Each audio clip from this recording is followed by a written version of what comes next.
皆さんこんにちは、ルリコです。ただいま私は岡山県倉敷市におります。今日は小豆島に行きたいと思います。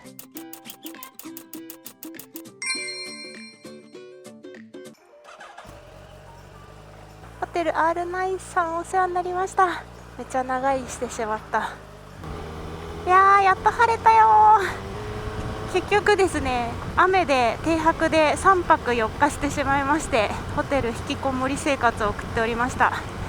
と言いつつ引きこもって仕事をするっていうね、とても現実的な放浪旅を送っております。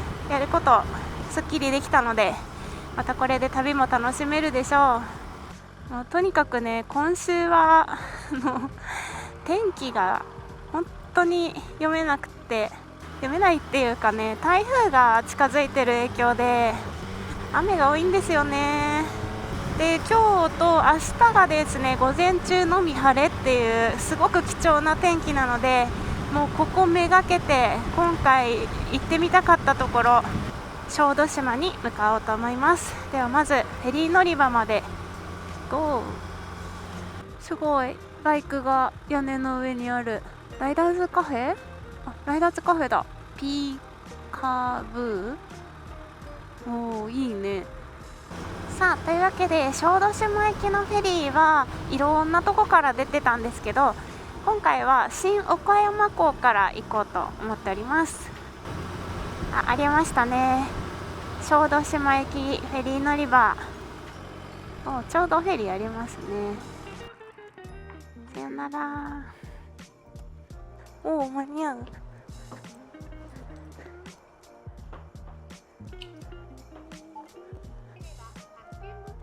片道2000円。これで大丈夫ですか？はい。はい。ちょうど前の便が乗れるそうで、次の便乗ろうとしてたんですけど、早く着いちゃって。ありがたや。怖い。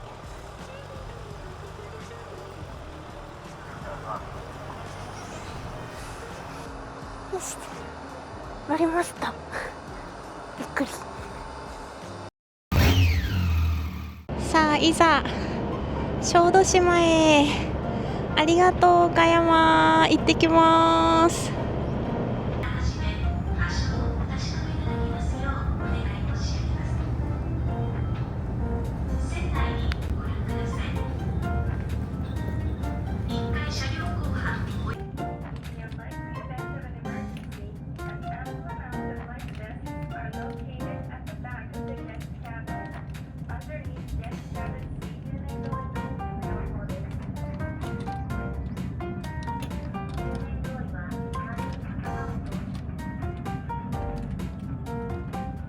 はい、改めましてちょっとバタバタしちゃったので、このフェリーの紹介をすると、小豆島に行くフェリーっていうのが神戸だったり岡山だったり高松だったりいろんなとこから出ているんですけど、今回私は岡山の新岡山港というとこから出発しました。バイクを乗せてだいたい1時間10分の船旅です。で、私は 750cc 以上なので2700円でした。これは人込みなので割と優しい金額だなと思います。で、新岡山港から小豆島の土庄省っていうところの港に到着します。今私は必死にフェリーの中で小豆島をどうやって回るか考えておりますここ電波通じるからいいね。いやー、楽しみです。久しぶりの島旅。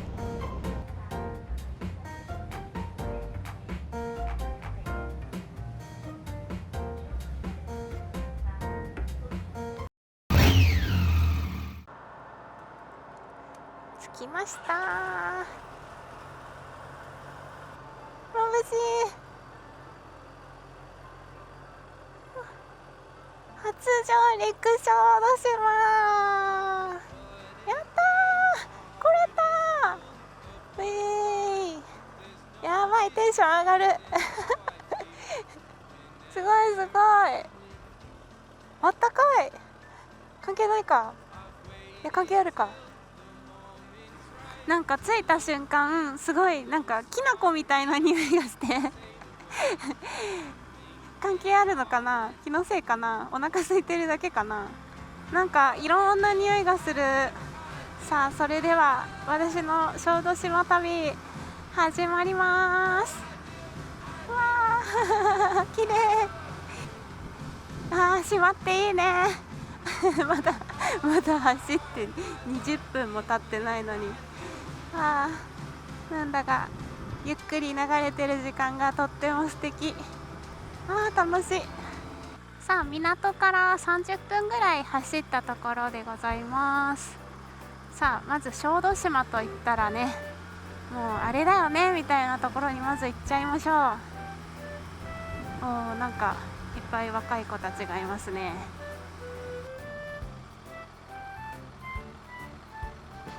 あら、ミスったかな、ミスりましたね。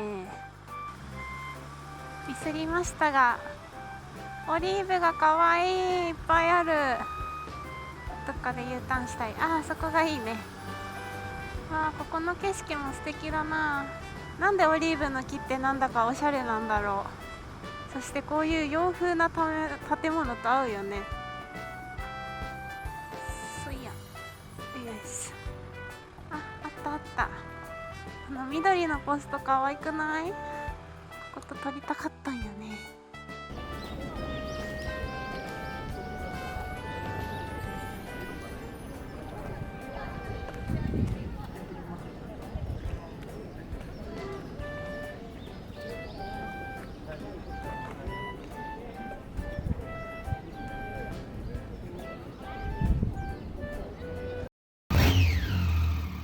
はい、というわけでオリーブ記念館に到着しました。さあまずはここで清掃を手に入れましょう。すごい観光客の方がとても多いです。ありました。やっぱ小豆島といったらこれですよね。魔法のほうき。はい、じゃあこれを手に入れます。なんかまあいいや。ゲット。そう思ったはいいが、どこに行けばいいんだろうか。これだね。この風車が多分すごい有名な場所だから、風車まで結構遠いね。あっちにとりあえず行けばいいのかな合ってんのかな。私ずっと一人でこのほうきを持って歩いてるんだけど、道路を誰もほうき持ってないんだけど、かわいい。魔女の宅急便ロケセットとかある。かわいいけど、とりあえず恥ずかしいから早くこれを終わらしたいはい、到着しました。皆さんここでぴょんぴょん跳ねてほうきと一緒に撮っておりますが、人が多いです。ぼっちです。おじいちゃんが写真撮ってくれるそうです。観光ボランティアガイドの方。こうやって使えるわけや。こうやって使うと一番ダメない。違うんですか？なんでか。なんでだろう。こっちから撮ってもこっちから撮っても棒なるんで。ほうきに見えるんだ。こうせな。そうやろ。はい。iPhone で。今度3秒のタイマーの連射にしよう。3秒のタイマーの連射？3秒のタイマーの連射ってどうやってやるんですか？タイマーしたら多分連射なっとうと思う。そうなんですね。もし連射取れなんだらライブを解除したらなる。すごい。できました。これですね。3、2、1、はい。はい。はい。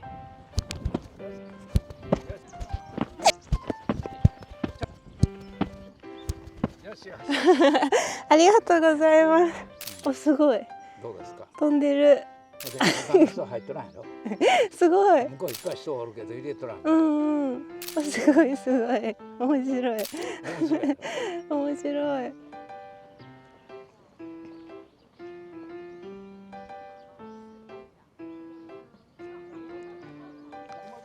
小豆島泊まって明日はどこ行くの？明日は何時だっけ？1時とか3時ぐらいのフェリー乗って神戸の方に行こうかなと思います。いやー最高気持ちいいわ、走ってて。小豆島って大きい島なのかなと思いきや2時間ぐらいで一周できちゃう島なのかな。なのでなんか次のスポットって言って入れても本当20分とか長くて30分とかすごいちょうどいい距離にあるのでね、のんびりしながら走ってます。なんか島の形が面白いよね。ただの丸い島じゃなくって面白い形の島なので走りがいがあると言いますか、走ってて景色がねただの海沿いなだけじゃなくってその先に島の山が見えたりっていう、それが楽しいですね。ほー、うわーめっちゃ醤油の匂いする。あ、ここか、醤油のとこ。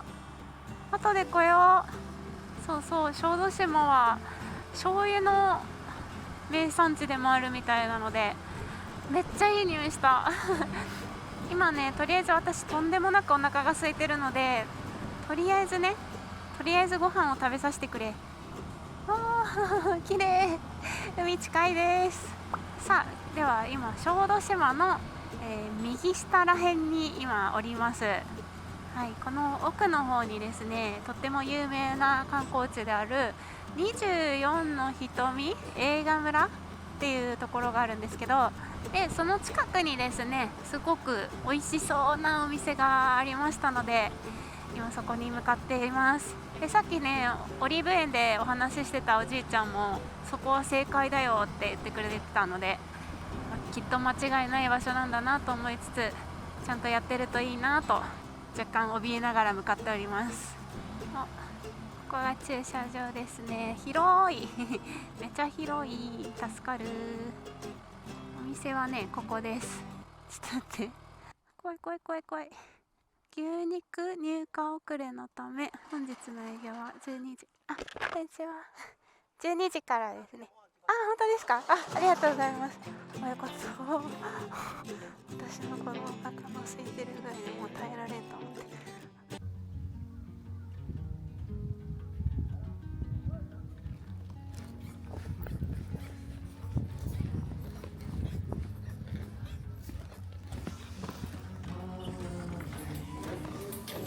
はい、届きました。綺麗すぎんこれ。美し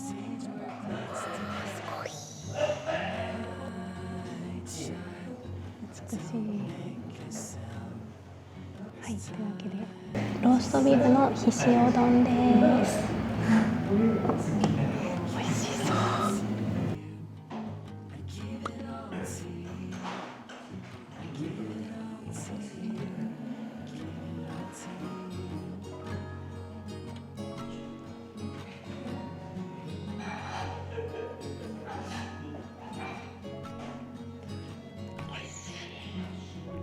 お肉とろける。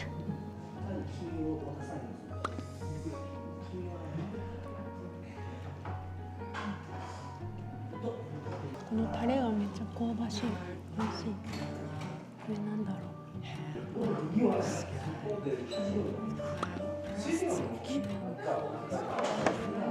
ポン酢だ。めっちゃ美味しい。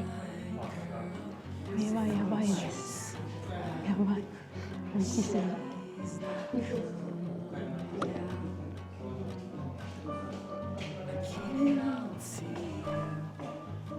しすぎ。やばい。歯がいらないです。とろける。幸せ。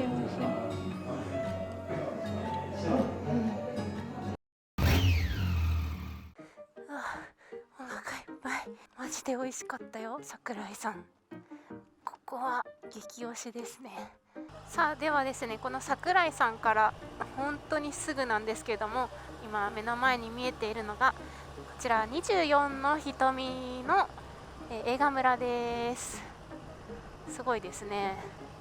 そしてその前に私ここがちょっと気になってたもんでここちょっとさあ見て、これなんだろうね。はい、小豆島はアートがたくさん展示されている島でもあってですね、こちらもアートの一つのようです。もうわからない。私にはわからないけれども、なんか可愛いなんか猫の手みたいじゃないですか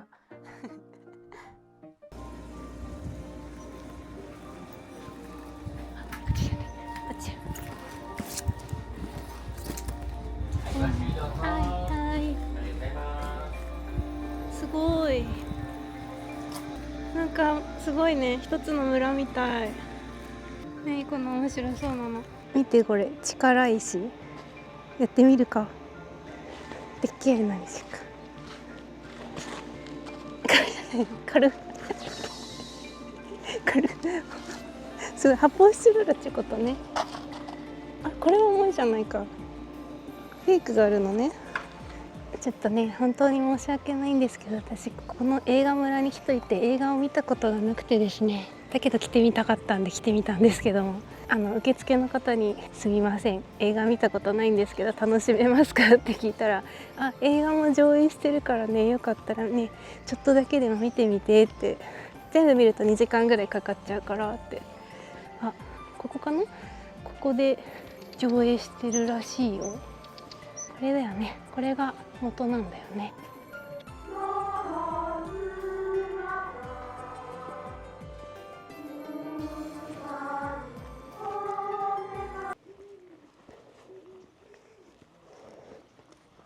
わかんね。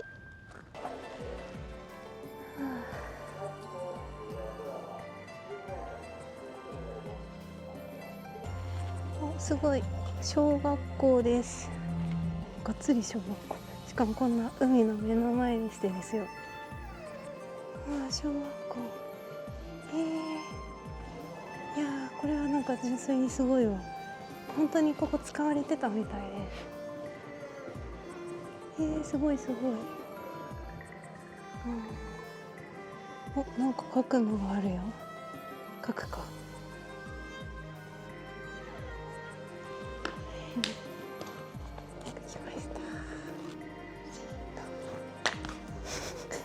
できたことないんだけどね。出席取ります。岡田くん、竹下くん、徳田くん。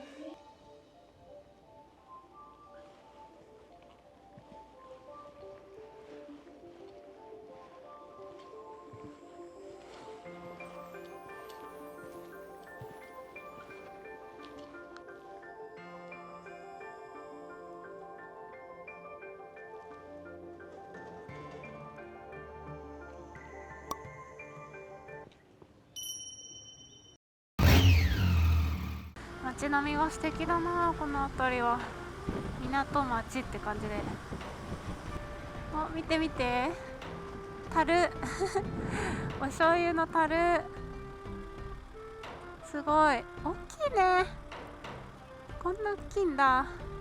さあ、お醤油の聖地なんでねそうそう、お醤油の聖地かわかんないけど、お醤油がとっても有名な島でもありますので、次はお醤油スポットに向かいます。さあ、先ほどね、醤油のいい匂いがするって叫んでたところらへんに戻ってきています。お腹も満たされていることですし、ゆっくり観光をね楽しんでいきたいと思うんですけれども、なんだか香ばしい匂いが匂ってきました。匂いは伝えられないから難しいけど、いい匂い。さあさあ、ここかな。醤油の匂い。見て、樽があるよ樽があります。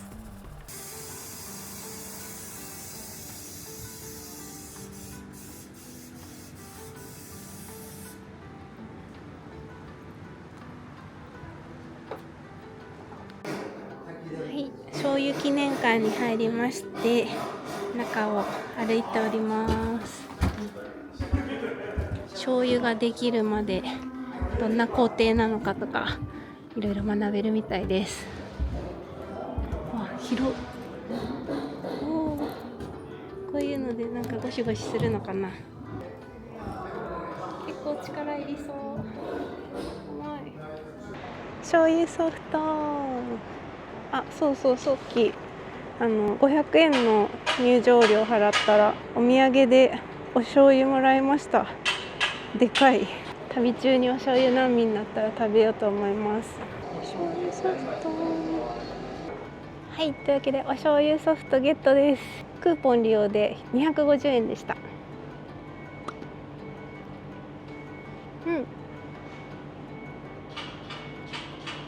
甘いけどちょっとコクがある感じ。なんか思いっきり醤油っていう感じではないんですけど、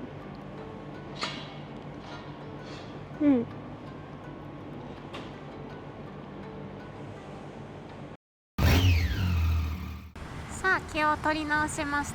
私の今目の前に広がっているのが寒霞渓っていう国立公園のようなんですね。崖がそびえ立ってる感じがちょっとかっこいいですよね。どうやらね、そこはロープウェイがあるみたいで、これからの時期、紅葉のシーズンになってくると、もう一面山が紅葉してすごい綺麗なスポットのようです。ちょっとね、まだ時期的には早いので緑なんですけどね。あ、寒霞渓ですね。まず寒霞渓って読めなかったわな。さあ、ここからはひたすらワインディングロードになっております。小豆島は海も山も楽しめるからライダーにとってはめっちゃいい場所だよね。しかも車通りも少ないのでね、今は平日だからっていうのもあるかもしれないんですけど、自分のペースでゆったり走れます。ヘアピンが続きます。楽しい。おー、すごい景色を見たいけどゆっくり曲がらないと。結構なんかね、何かが落ちてることが多くて、石とか木とか不意に踏んじゃった時怖いよね。はい、先ほどまでがブルーラインっていうとこ通ってたんですけど、こっちが寒霞渓スカイラインっていうんだね。非常に怖いです。昨日まで大雨が降ってたので路面が若干ね濡れてるというのと、落ち葉がさらに道端に転がっておりますので、その濡れた落ち葉っていうのが一番怖いですよねよし、これを左だ。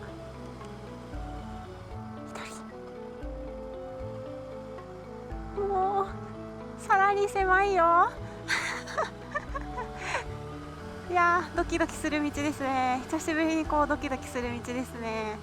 全然アスファルトだからね、ありがたいね。上でちゃんと方向転換ができたらいいんだけど。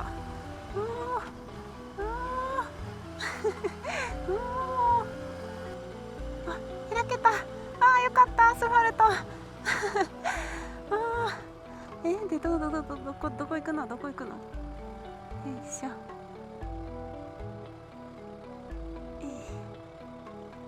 オッケー。よし。停車。オッケー。気合い速オッケー。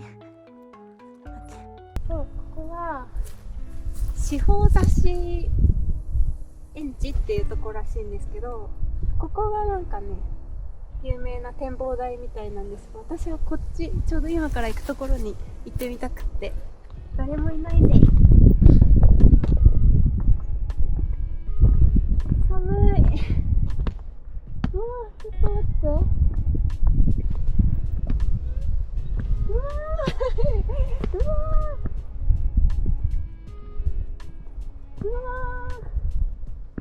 いやー、すごい景色です。うわ、よいしょ。みんな怖いでしょじゃーん。ひゃー、見渡せられますよ。めっちゃ綺麗。すごくないですか、こんなギリギリのところまで怖いです。そうで、あそこにある白い四角い石なんですけど、あれはですね、三等三角点前の田、ここに設置されている標識はあらゆる測量の基準となっている大切なものです。標識には小豆島の石が使われていますということで、何かを測るときに使うみたい。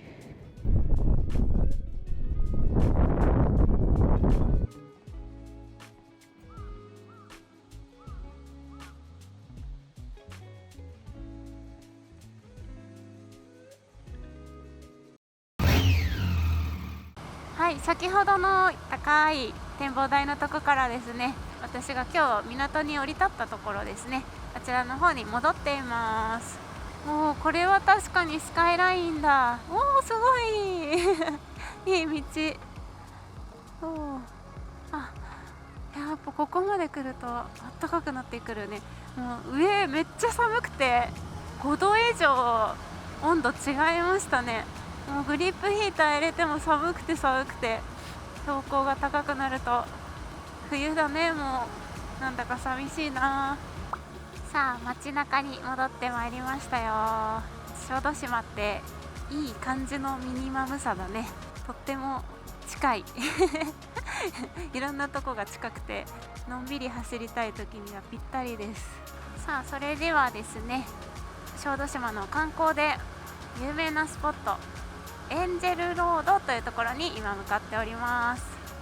とっても有名な場所なので駐車場が空いてないかもしれない問題がね、駐車場がいっぱいかもしれない。あ、1個空いてたな。ここでもいいのかな。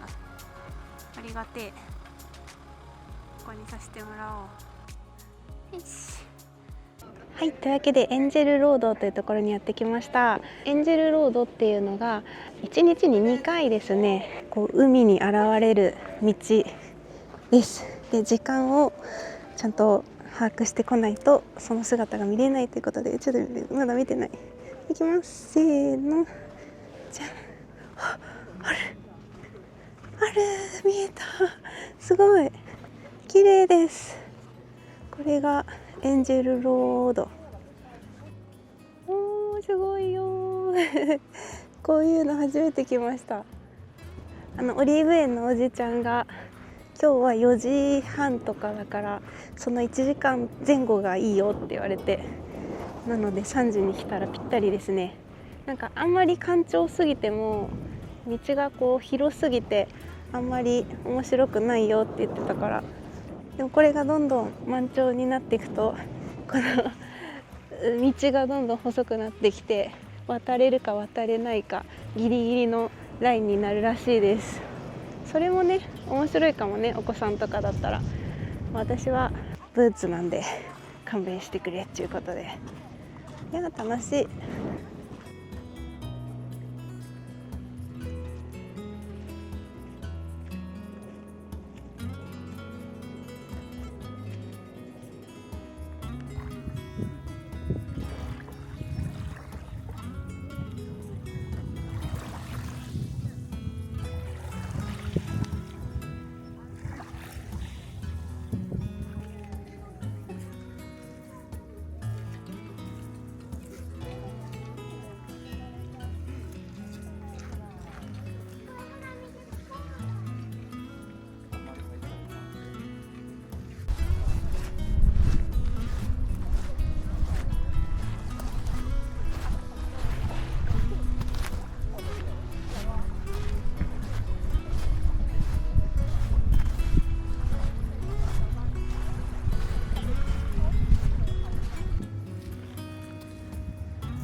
エンジェルロード楽しませていただきました。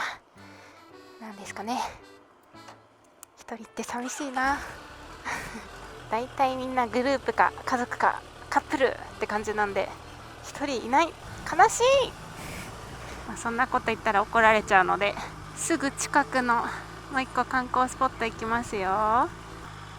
お、ありました。じゃーん、ここです。あれ、はい、というわけで私がやってきましたのは世界一狭いドフチ海峡、なんとギネスに載っているそうです。今ここにいるんですけど、ここのほんとわずかな川、こ川って言っちゃいけないね。ここが海峡になっているそうなんですが入れない。おかしいな。本当ここの中に入ってちょっと海峡を見れるスポットなんですが、おかしいな。何も見えないな。今工事してるみたいです。世界一狭いとブチ海峡ギネスブック登録認定。一応ここも海峡なんでね。はい、ここ海峡です。川じゃないです。さあ時刻は4時。そろそろ本日のお宿に行こうと思います。といってももう着くんですけどね。小豆島はね、ホテルだったり民宿だったり、あとライダーハウスも1軒あったり、ゲストハウスもあったりと、本州と変わらず充実はしているんですけど、なんか一番ちょっと私好みなところにしてみました。てかちょっと便利なところ、コンビニとかも歩いて行ける範囲であって、あった、ここ民宿オアシス、これでいいのかな。よし、到着。はい、というわけで本日のお宿紹介です。民宿オアシスさんです。2階がですね宿泊スペースとなっておりまして、実は1階はレストランとなっております。これが今回の私の決め手です。で、お宿入り口はこちらですね。はい、オアシスさんです。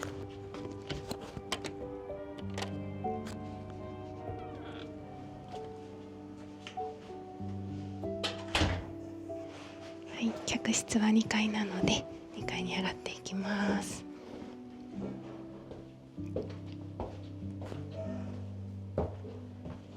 とても綺麗。よいしょ。はい、じゃあまずこちらがお手洗いですね。洗面所お手洗いです。そしてこちらがお風呂ですね。トイレとお風呂は共用となっております。でもすごく広くて綺麗なところです。で、お部屋がバーっと並んでまして、私は今回こちらの2番です。じゃーん、畳のお部屋となっております。6畳ですかね。テレビだったり冷蔵庫だったりそういったものもありますし、ふかふかのお布団もあります。明日の朝食付きのプランで1泊7000円でした。で、私が今回こちらにしたのは1階がとっても美味しそうなレストランだったこと。ご飯楽しみです。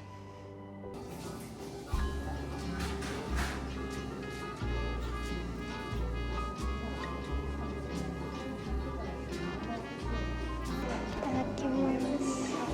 レモンサワー、小豆島のレモンサワーです。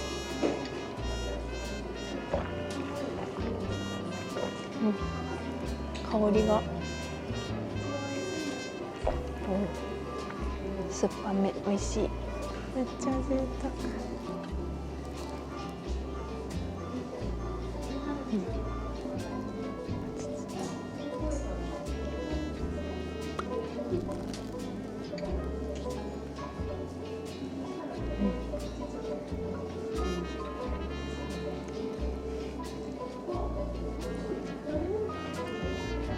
美味しい。めっちゃ贅沢。パンがめっちゃ美味しい。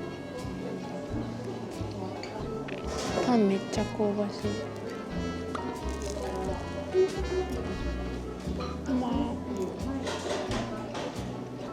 正解だね。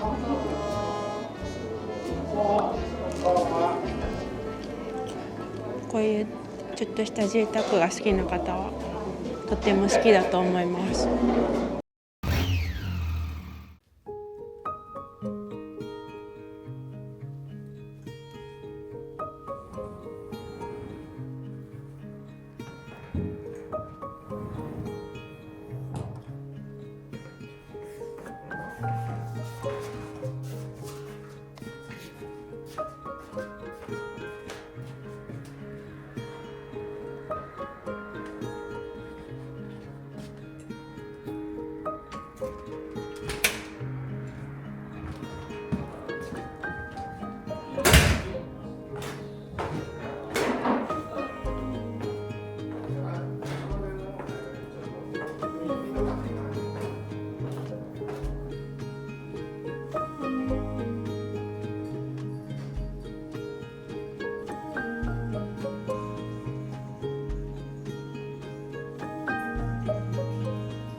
ゆっくりお休みになりました。小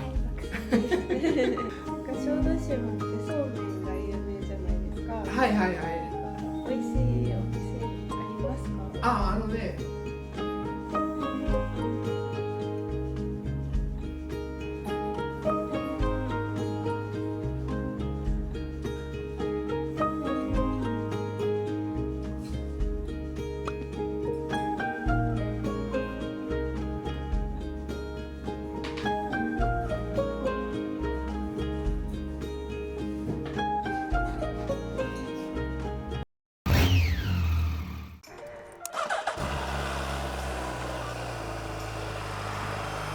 ありがとうございます。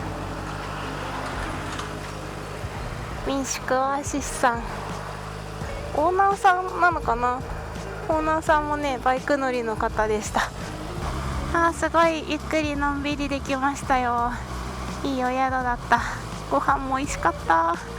さあ小豆島2日目スタートしていきます。ちょうどフェリーが行き交うところを見れてます。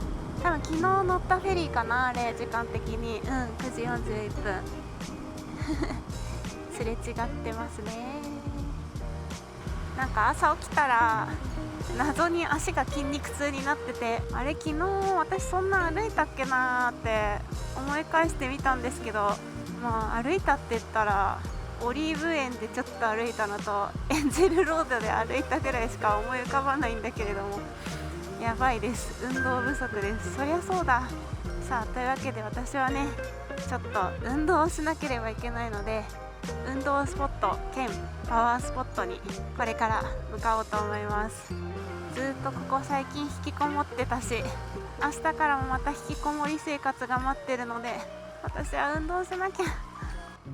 こっちマジおおドキドキするね。上が平坦でやってくれ。思いのほか厳しい場所でやった。おおヘアピンカーブ。よし。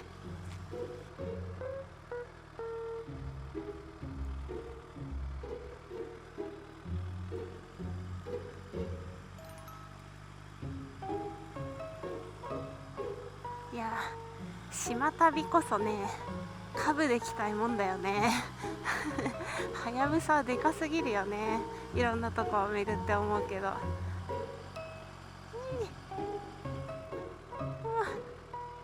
ジ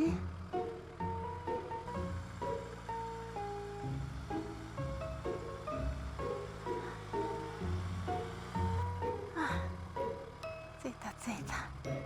はい、というわけでこれからですね、日本遺産笠根岩というところに行ってみたいと思います。いやー階段がすごいです。ここからかなりの運動です。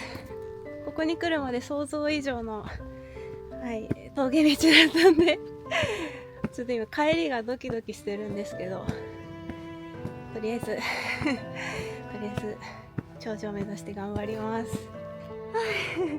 今こんだけ上がってきました。だけどまだこんなにある。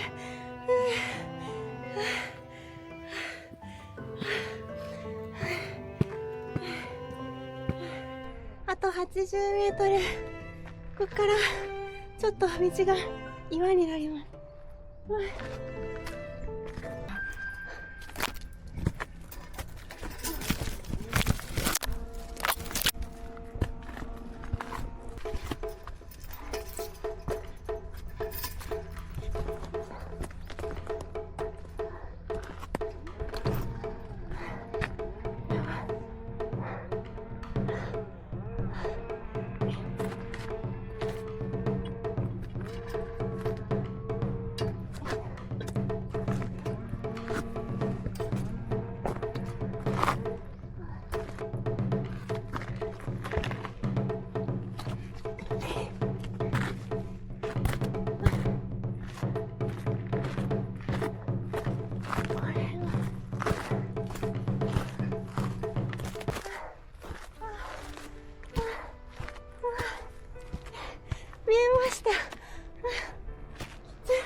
到着。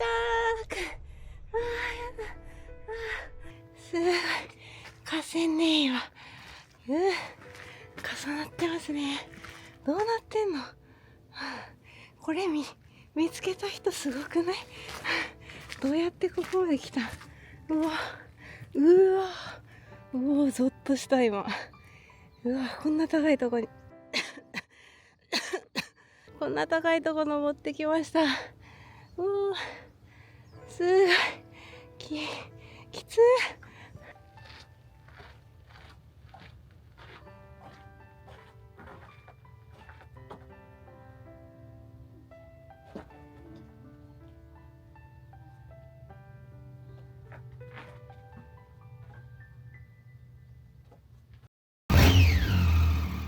さあ、土庄の港に戻ってきてます。今日泊まってた宿の方に、小豆島ってそうめんが有名みたいで、そうめんのおすすめの場所をね教えてもらったんですけど、有名な1箇所は今日お休みだったのでちょっと行けなかったんですけど、もう1箇所がねもう営業されているっぽいので、はい、そちらにお邪魔して、せっかくなんでね小豆島のご飯を食べて帰る方向で動いていきたいと思います。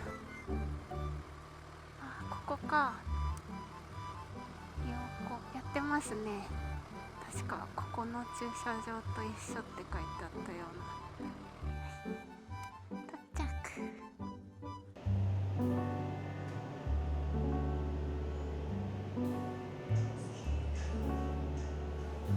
なんか違うのか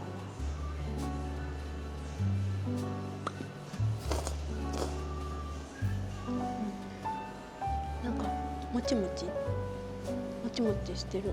歯ごたえがある。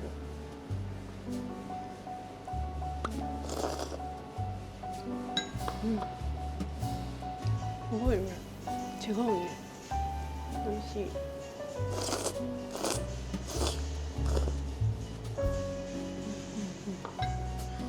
運動した後だからさっぱりしてていいや。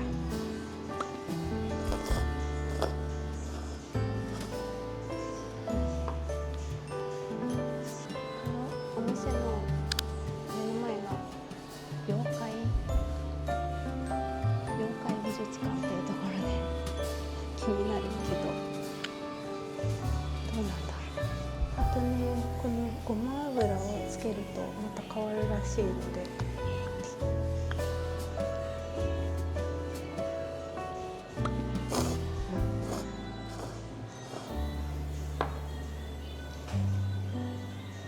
ごま油も。さあ、お蕎麦屋さんから30分ぐらい走ってきまして、小豆島のなんか半島なのかな、半島の方にやってきています。ワインディングもあったり、こう海沿いを走れたり、なかなかいいコースです。なんだなんだ、おーすごい。何あ、ここだったんだ。いやー、急にアートが現れる。ちょっと帰りに寄ろう。さあ、私がここまでやってきたのはですね、まさしくアートを見るためです。なんかこっちの方結構固まって見たいアートが集まってたのでやってきました。すごいです。わあ、すごい。いきます。せーの、ドーン。一草ヤドカリ。すごい大きい。わあ、ちょっと結構怖いんだけど、すごいよこれ。わあ、こちらはこの使われてないお家をお家にしたヤドカリ。うわ、これ結構なかなかいい味をしている。この木っていうのがね、すごい。家をヤドカリのお家にするっていうのは面白いね。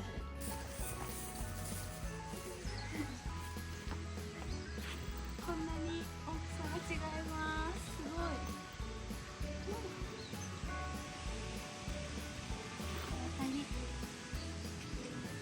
い。一人踊り。これはどういう意味かと言いますと、多分こういうこと。違うかな。あと3つ目、こちら。わすごいでかい。すごい、どうやって作るのこれ。足とかは全部石だし。おお、あらー、なんか動き出しそうだね。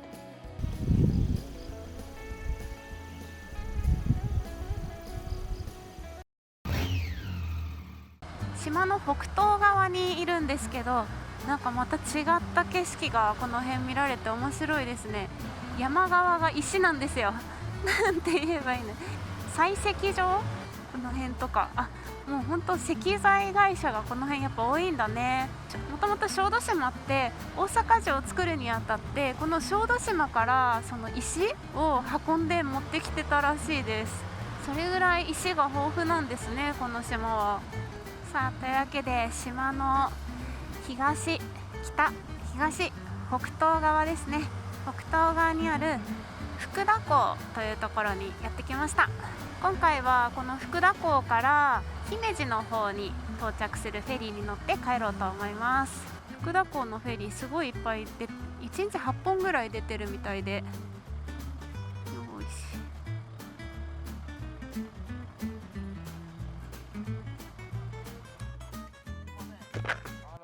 波が高くてバイク乗れない。これでももう乗れないんですか？そうなんだ。神戸のだったら乗れますかね？バイク乗れない、このポールだけなんで。そうなんだ。よかった。7メートル以上の波、風速だと二輪車乗れないって書いてあったから、どうかなと思ったけど、まだ風ないからいけるかなと思ったけどダメでした。くそー。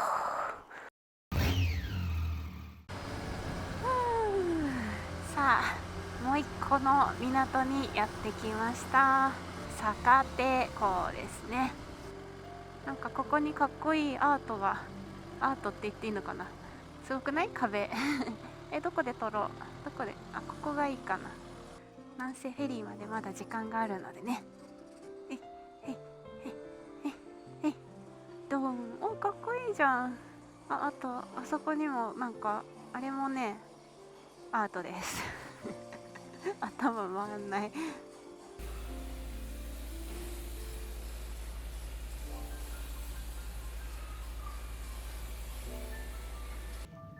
じゃーん、ビート神社です。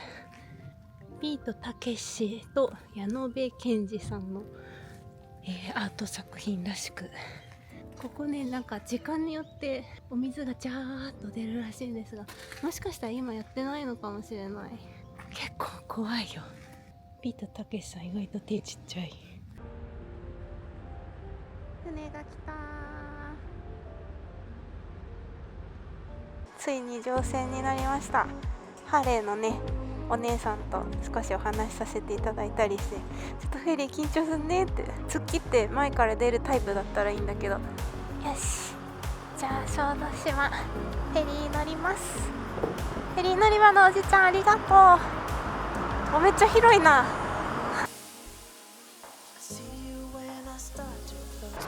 よかったー、このタイプで。よいしょ。